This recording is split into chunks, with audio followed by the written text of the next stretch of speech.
Machine Chandrayaan 4 ఇదే machine ని లూపెక్స్ machine అని కూడా పిలుస్తాం. ఇక్కడ లూపెక్స్ ఫుల్ ఫామ్ ఏంటంటే లూనార్ పోలార్ ఎక్స్ప్లోరేషన్ మిషన్. ఈ మిషన్ ని ఇండియాకి సంబంధించిన ISRO Indian space and research organisation వాళ్ళు, జపాన్ కి సంబంధించిన JAXA Japan aerospace exploration agency వాళ్ళతో కలిసి ఈ మిషన్ ని లాంచ్ చేయబోతున్నారు. చంద్రయాన్ 3 మిషన్ లాగానే చంద్రయాన్ 4 మిషన్ ని కూడా చంద్రుని పైన ఉన్న సౌత్ పోల్ రీజియన్ పైకి పంపించబోతున్నారు. ఈ మిషన్ లో అమెరికాకి సంబంధించిన space agency NASA, national aeronautics and space administration వాళ్ళతో పాటు యూరోపియన్ స్పేస్ ఏజెన్సీ వాళ్ళు కూడా కలిసి పని చేయబోతున్నారు. అంటే ఈ మిషన్ లో మొత్తం 4 దేశాలకు సంబంధించిన స్పేస్ ఏజెన్సీస్ కలిసి పని చేయబోతున్నారు. ఇండియాకి సంబంధించిన ఇస్రో, జపాన్ కి సంబంధించిన జాక్సా, అమెరికాకి సంబంధించిన నాసా, అలాగే యూరోపియన్ కి సంబంధించిన ఈఎస్ఏ. అందుకే ఈ మిషన్ అనేది ఒక అద్భుతమైన మిషన్ గా అవ్వబోతుంది. ఎప్పుడైతే భారతదేశానికి సంబంధించిన చంద్రయాన్ 3 మిషన్ అనేది చంద్రుని పైన సక్సెస్ఫుల్ గా ల్యాండ్ అయిందో, దాంతో అన్ని దేశాలు కూడా భారతదేశంతో కలిసి పనిచేయడానికి ముందుకు వస్తున్నాయి. భారతదేశంలో ఉన్న ఎఫిషియెంట్ టెక్నాలజీ వైపు చూస్తున్నారు. ఇక్కడ ఎఫిషియెంట్ టెక్నాలజీ అంటే తక్కువ ఖర్చుతో అయ్యే టెక్నాలజీ, తక్కువ ఖర్చుతో జరిపే పరిశోధనల వైపు చూస్తున్నారు. ఎందుకంటే మనం ఒకసారి చంద్రయాన్ 3కి సంబంధించిన బడ్జెట్ అంటే చంద్రయాన్ 3 మిషన్ అనేది ఎంత ఖర్చులో అయిపోయింది అన్న దాని గురించి చూసుకుంటే $75 మిలియన్ అంటే 615 కోట్లు. కేవలం 615 కోట్ల రూపాయలతోనే చంద్రుని పైన ఉన్న సౌత్ పోల్ రీజియన్ పైన ల్యాండ్ అయిన దేశంగా ఇండియా చరిత్రలో నిలిచిపోయింది. అదే ఒకసారి మనం రష్యా కంట్రీ వాళ్ళు సేమ్ చంద్రయాన్ 3 మిషన్ ని చంద్రుని పైకి ఇండియా వాళ్ళు ఎలా పంపారో, అలాగే రష్యా వాళ్ళు కూడా లూనార్ 25 అనే మిషన్ ని చంద్రుని పైకి పంపించారు. కానీ ఆ మిషన్ యొక్క బడ్జెట్ చూసుకుంటే 1600 కోట్లు ఖర్చు పెట్టి ఈ మిషన్ ని పంపించారు. అయినా సరే ఈ మిషన్ అనేది చంద్రుని పైన ల్యాండ్ అవ్వలేకపోయింది. మిషన్ ఫెయిల్ అయిపోయింది. దీంతో పాటు మనం చైనాకి సంబంధించిన చాంగీస్ అనే మిషన్ గురించి కూడా చూసుకుంటే ఈ మిషన్ యొక్క బడ్జెట్ 1400 కోట్లు. అదే ఇండియాకి సంబంధించిన ఇస్రో గురించి చూసుకుంటే ఇదే పనిని చాలా తక్కువ డబ్బుల్లో చేసి చూపించారు, చాలా తక్కువ బడ్జెట్ తో చేసి చూపించారు. అందుకే ఈ కారణం వల్లే ఇతర దేశాలకు సంబంధించిన స్పేస్ ఏజెన్సీస్ అన్ని కూడా ఇండియాతో కలిసి పని చేయాలి అని చాలా ఇంట్రెస్ట్ చూపిస్తున్నాయి. అందుకే ఇండియాకి సంబంధించిన ఇస్రో వాళ్ళతో పాటు జపాన్ కి సంబంధించిన జాక్సా స్పేస్ ఏజెన్సీ వాళ్ళు చంద్రయాన్ 4 మిషన్ ని, లూపెక్స్ మిషన్ ని అనౌన్స్ చేశారు. ఈ మిషన్ ని 2026లో లాంచ్ చేయబోతున్నారు. ఈ మిషన్ యొక్క లాంచ్ మాస్ అంటే లాంచ్ వెహికల్ యొక్క బరువు 6000 కిలోలు ఉంటుంది. ఈ మిషన్ కి సంబంధించిన లాంచర్ ని అలాగే రోవర్ ని జాక్సా వాళ్ళు, జపాన్ కి సంబంధించిన జాక్సా స్పేస్ ఏజెన్సీ వాళ్ళు తయారు చేస్తారు. ఈ మిషన్ లో ఉన్న ల్యాండర్ ని మాత్రం ఇస్రో చూసుకుంటుంది. ల్యాండర్ ని ఇస్రో తయారు చేస్తుంది అన్నమాట. ఈ మిషన్ ని 6 నెలల పాటు ప్లాన్ చేశారు. అంటే ఈ మిషన్ అనేది చంద్రుని పైకి వెళ్ళాక 6 నెలల పాటు అక్కడే ఉంటుంది. ఈ మిషన్ యొక్క పేలోడ్ మాస్ అంటే ఈ మిషన్ యొక్క ల్యాండర్ అలాగే రోవర్ మాస్ వచ్చేసి 350 కిలోగ్రామ్స్. ఈ మిషన్ లో పంపించే రాకెట్ పేరు H3 రాకెట్. ఈ మిషన్ లో ఇండియాకి సంబంధించిన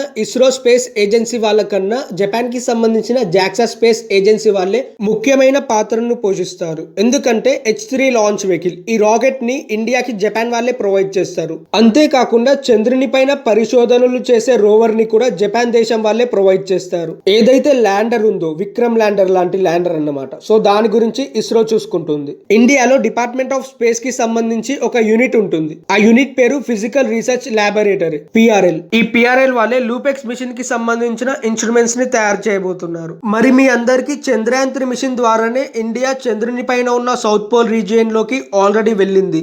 మళ్ళీ చంద్రయాన్ 4 మిషన్ ద్వారా కూడా వెళ్లే అవసరం ఏంటి అని మీకు డౌట్ రావచ్చు. ఇక్కడ విషయం ఏంటంటే ఇండియాకి సంబంధించిన చంద్రయాన్ 3 మిషన్ ఏదైతే ఉందో అది పోల్స్ దగ్గరలోకి వెళ్ళింది. ఆ సౌత్ పోల్ రీజియన్ దగ్గరలోకి మాత్రమే వెళ్ళింది. మనం ఒకసారి చంద్రుని బాడీ మొత్తం తీసుకుంటే అక్కడ 90 డిగ్రీస్ లో ఉన్న పోల్ రీజియన్ లోకి చంద్రయాన్ 3 మిషన్ వెళ్ళలేదు. దానికన్నా కొన్ని డిగ్రీల దూరంలో చంద్రయాన్ 3 అనేది ల్యాండ్ అయిందన్నమాట. ఆ ల్యాండ్ అయిన ప్రాంతంలో సూర్యుని నుండి వెలుతురు అనేది ఆ మిషన్ లో పంపిన రోవర్ పైన పడుతుంది. దాంతో ఆ రోవర్ లో ఉన్న సోలార్ ప్యానెల్స్ అనేవి యాక్టివ్ అయిపోయి ఆ రోవర్ పనిచేయడం స్టార్ట్ చేస్తుంది. చంద్రుని పైన ఏమేమి ఉన్నాయో కనుక్కుంటుంది అన్నమాట.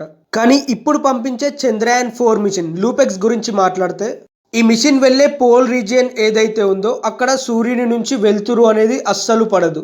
ఆ ప్రాంతంలో మొత్తం చీకటిగానే ఉంటుంది.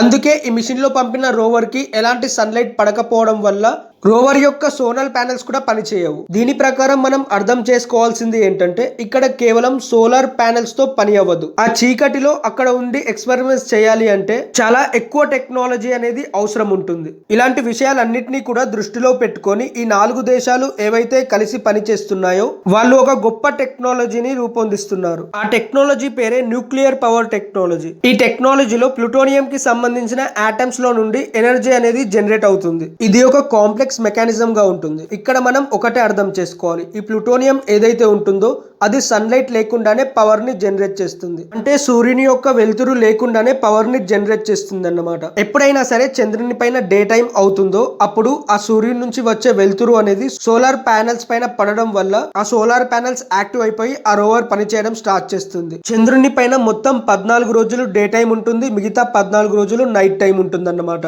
కానీ ఈ మిగతా 14 రోజులు ఈ నైట్ టైం అయ్యే సమయంలో ఆ రోవర్ అనేది పనిచేయడానికి ఈ ప్లూటోనియం కి సంబంధించిన టెక్నాలజీ అనేది అవసరం పడుతుంది. ఈ లూపెక్స్ మిషన్ ని ఎక్కడికైతే పంపిస్తున్నారో ఆ రీజియన్ పేరు పర్మనెంట్లీ షాడోడ్ రీజియన్ అని పిలుస్తారు. ఎందుకంటే మనం ఒకసారి చంద్రుని పైన ఉన్న south pole, north pole, east pole, west pole ఈ 4 వైపులు తిరిగి చూసుకున్నా సరే అక్కడ బ్యాటరీస్ తోని లేదా సోలార్ ప్యానెల్స్ తోని పని నడుస్తుంది. సూర్యుని వెలుతురు అనేది పడడం వల్ల సోలార్ ప్యానెల్స్ అనేవి అక్కడ పనిచేస్తాయి. కానీ ఇప్పుడు పంపించే లూపెక్స్ మిషన్ గురించి మాట్లాడితే ఈ పోల్ రీజియన్ ఏదైతే ఉందో అక్కడ 2 నెలల పాటు ఉన్నా సరే అక్కడ కొంచెం కూడా సూర్యుని వెలుతురు అనేది పడదు. కొన్ని కోట్ల సంవత్సరాల నుంచి కూడా అక్కడ సూర్యుని వెలుతురు అనేది పడలేదు. ఇంకో నెల ఉన్నా సంవత్సరం ఉన్నా సరే అక్కడ సూర్యుని వెలుతురు అనేది పడదు. అందుకే ఈ మిషన్ లో కంటిన్యూస్ గా ప్లూటోనియం టెక్నాలజీని యూజ్ చేయాల్సి ఉంటుంది. మనం ఒకసారి చంద్రయాన్ 3 మిషన్ ఏదైతే ఉందో దాని గురించి మాట్లాడుకుంటే భారతదేశానికి సంబంధించిన అతిపెద్ద మిషన్ లో నుంచి ఒకటి. ఆ మిషన్ యొక్క లైఫ్ పీరియడ్ వచ్చేసి 14 రోజులు. 14 రోజులు మాత్రమే చంద్రుని పైన ఉండి ఏమేమి ఉన్నాయో కనుక్కుంటుంది. ఆ 14 రోజులు కూడా చంద్రుని పైన డే టైమే ఉంటుందన్నమాట. దాంతో ఆ మిషన్ లో పంపిన రోవర్ పైన చంద్రుని నుంచి వచ్చే సన్లైట్ అనేది దానిపైన పడడం వల్ల ఆ రోవర్ లో ఉన్న సోలార్ ప్యానెల్స్ అనేవి యాక్టివ్ అయిపోయి చంద్రుని పైన ఏమేమి ఉన్నాయో కనుక్కుంటుంది. చంద్రుని పైన చీకటి అయిపోవడంతో ఆ మిషన్ అనేది పనిచేయడం ఆగిపోతుంది. అందుకే ఇప్పుడు పంపించే మిషన్ లో అప్కమింగ్ మిషన్స్ లో ఈ ప్లూటోనియం టెక్నాలజీని రాత్రి సమయంలో కూడా పనిచేసేలా ఆ రోవర్స్ అనేవి రాత్రి సమయంలో కూడా పనిచేసేలా ఈ ప్లూటోనియం టెక్నాలజీని వాడబోతున్నారు. దీని కారణంగానే ఇండియా వాళ్ళు జపాన్ దేశాన్ని కూడా ఈ మిషన్ లో చేర్చుకున్నారు. ఇందులో నాసా అలాగే యూరోపియన్ స్పేస్ ఏజెన్సీస్ వాళ్ళు కూడా హెల్ప్ చేస్తున్నారు. ఇండియా ఈ దేశాలన్నిటికీ కూడా కలిసి పనిచేయడానికి అవకాశం ఇచ్చింది. ఎప్పుడైనా సరే ఏదైనా స్పేస్ క్రాఫ్ట్ అనేది చంద్రుని పైన ల్యాండ్ అవుతుందో అది ల్యాండ్ అయ్యే ముందు చివరి 15 నిమిషాలు అనేవి చాలా ఇంపార్టెంట్ గా ఉంటాయి. దాన్నే the last 15 minutes of terror అని పిలుస్తారు. ఎందుకంటే కొన్ని సంవత్సరాలు పనిచేసిన కష్టం అంతా కూడా ఆ చివరి 15 క్షణాల పైనే ఆధారపడి ఉంటుంది. ఎప్పుడైతే భారతదేశం సక్సెస్ఫుల్ గా చంద్రుని పైన ల్యాండ్ అయిందో ఆ ల్యాండ్ అయ్యే 15 నిమిషాల ముందు మొత్తం దేశంలో ఉన్న ప్రజలందరూ ఏమవుతుందో అని వేచి చూశారు. అంతేకాకుండా యూట్యూబ్ లైవ్ స్ట్రీమింగ్ రికార్డ్ లో ఒక కొత్త రికార్డ్ ని కూడా కొట్టింది. యూట్యూబ్ ప్లాట్ఫామ్ అనేది మొత్తం ప్రపంచంలోనే అతిపెద్ద వీడియో ప్లాట్ఫామ్. అందులో 9 మిలియన్ కన్నా ఎక్కువ లైవ్ అనేది నడిచింది. అంటే 90 లక్షల కన్నా ఎక్కువ మంది ప్రజలు ఏమవుతుందో అని వేచి చూశారు. ఇదే చివరి 15 నిమిషాల ముందు చంద్రయాన్ 2 మిషన్ అనేది అనుకోకుండా ఫెయిల్ అయిపోయింది. చంద్రయాన్ 2 మిషన్ లో పంపిన ల్యాండర్ అనేది కొన్ని టెక్నికల్ ప్రాబ్లమ్స్ వల్ల కమ్యూనికేషన్ పోయి చంద్రుని పైన సేఫ్ గా ల్యాండ్ అవ్వలేకపోయింది. దాంతో మిషన్ అనేది ఫెయిల్ అయిపోయింది. కానీ చంద్రయాన్ 3 మిషన్ అనేది అలాంటి సమస్యలను కూడా ఎదుర్కొని చంద్రుని పైన సక్సెస్ఫుల్ గా ల్యాండ్ అయింది. ఇప్పుడు పంపించే లూపెక్స్ మిషన్ చంద్రయాన్ 4 మిషన్ అనేది దీనికన్నా గొప్ప మిషన్ గా ఉండబోతుంది. దీన్ని ఎలా తయారు చేయబోతున్నారంటే దీనికి ఒక కొటేషన్ ని కూడా ఇవ్వబోతున్నారు. టూ బిగ్ టు ఫెయిల్ అని. అంటే ఇది ఫెయిల్ అవడం అసాధ్యం అని చెప్పొచ్చు. ఖచ్చితంగా సక్సెస్ అవుతుంది అని చెప్తున్నారు. ఎందుకంటే 4 దేశాలకు సంబంధించిన స్పేస్ ఏజెన్సీస్ వాళ్ళు ఈ మిషన్ లో కలిసి పని చేయబోతున్నారు. కేవలం ఇండియా ఒక్క కంట్రీ చేస్తేనే మిషన్ అనేది సక్సెస్ఫుల్ అయిపోయింది. ఇప్పుడు 4 కంట్రీలు కలిసి పనిచేయబోతున్నాయి. అందుకే ఈ మిషన్ అనేది టూ బిగ్ టు ఫెయిల్ అని చెప్తున్నారు. అంటే ఇక్కడ మిషన్ ఫెయిల్ అయ్యే ఛాన్సెస్ చాలా తక్కువగా ఉంటాయి, ఎక్కువ శాతం సక్సెస్ అవుతుంది అని. ఈ లూపెక్స్ మిషన్ కి సంబంధించిన ముఖ్యమైన పార్ట్ ఏదంటే నైట్ సర్వైవల్. అంటే రాత్రి సమయంలో ఎలా పనిచేస్తుంది అనేది చాలా ముఖ్యం అన్నమాట. అంతేకాకుండా ఇందులో వాడే టెక్నాలజీ ఎంత గొప్పదంటే చంద్రయాన్ 3 మిషన్ లో వాడిన టెక్నాలజీతో పోలిస్తే ఇది దానికన్నా 5 రెట్లు ఎక్కువగా ఉంటుంది. ఈ లూపెక్స్ మిషన్ కి సంబంధించిన పని అనేది 2017లోనే ప్రారంభమైంది. ఇస్రో వాళ్ళు జాక్సా వాళ్ళతో కలిసి ఇంప్లిమెంటేషన్ అగ్రిమెంట్ పైన సైన్ చేశారు. దాని తర్వాత 2018లో జపాన్ వాళ్ళు అలాగే నాసా వాళ్ళు జాయింట్ డెఫినేషన్ ని రివ్యూ చేయడానికి కూడా కూర్చున్నారు. జపాన్ వాళ్ళ దగ్గర ఒక ఆల్గరిథం అనేది ఉంది. ఇది ఒక స్పెషల్ ఆల్గరిథం తో పాటు నావిగేషన్ ఎక్విప్మెంట్ ని కూడా జపాన్ వాళ్ళు స్పెషల్ గా ఇండియాకి ప్రొవైడ్ చేస్తున్నారు. ఇక్కడ ఇంకో ఆశ్చర్యకరమైన విషయం ఏంటంటే ఈసారి పంపించే రోవర్ ఏదైతే ఉంటుందో అందులో ఒక డ్రిల్లింగ్ మెషిన్ ని కూడా పంపించబోతున్నారు. ఆ మిషన్ ద్వారా చంద్రుని పైన 1.5 మీటర్ అంటే 4 ఫీట్ల 11 ఇంచుల వరకు తవ్వబోతున్నారు. తవ్విన తర్వాత ఆ సర్ఫేస్ యొక్క శాంపిల్స్ ని కలెక్ట్ చేసుకుంటారు. దాని తర్వాత ఆ శాంపిల్స్ ని మొత్తం ప్రపంచంలో ఉన్న లేటెస్ట్ టెక్నాలజీ ఏదైతే ఉంటుందో దాని ద్వారా ఆ శాంపిల్స్ ని అనలైజ్ చేస్తారు. అంతేకాకుండా గ్రౌండ్ పెనిట్రేషన్ రాడర్ GPR అనేది 1.5 మీటర్ వరకు చంద్రుని పైన ఉన్న మట్టిలోకి దించుతారు.